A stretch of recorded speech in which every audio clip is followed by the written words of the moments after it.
presented by Mukesh Music.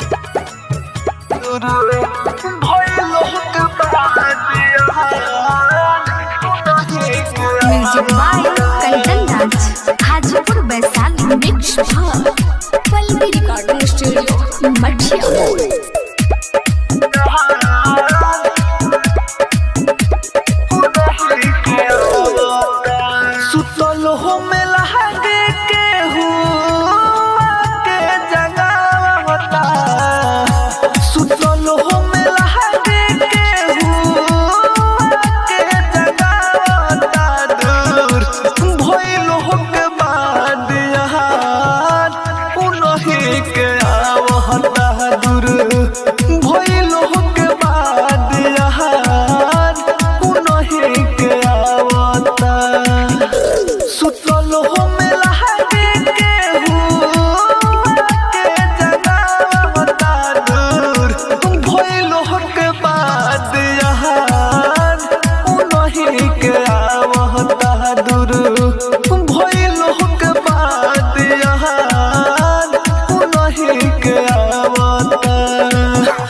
Music by Kantan Raj, Hajipur Baisali.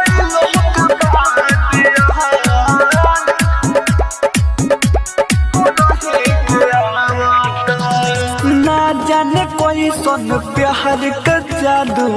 कोई न हंसे है नौसों में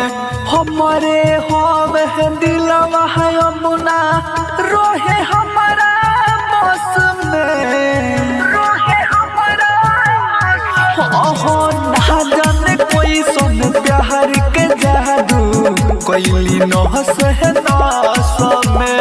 हमारे होवे है दिलवा है अमुना रोहे हमारा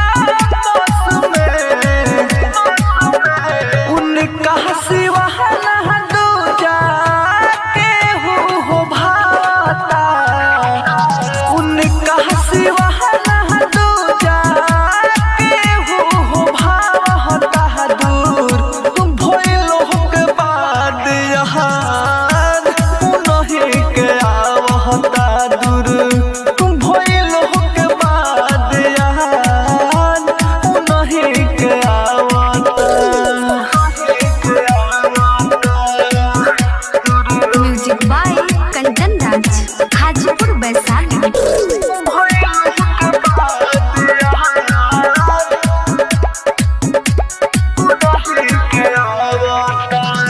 प्यार में हमके कह के दीवाना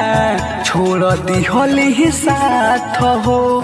ओ हमारा जीत अकेला हरोवे सहरी सहरी रात हो सहरी सहरी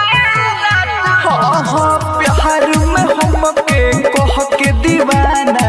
छोड़ दी होली ही साथ हो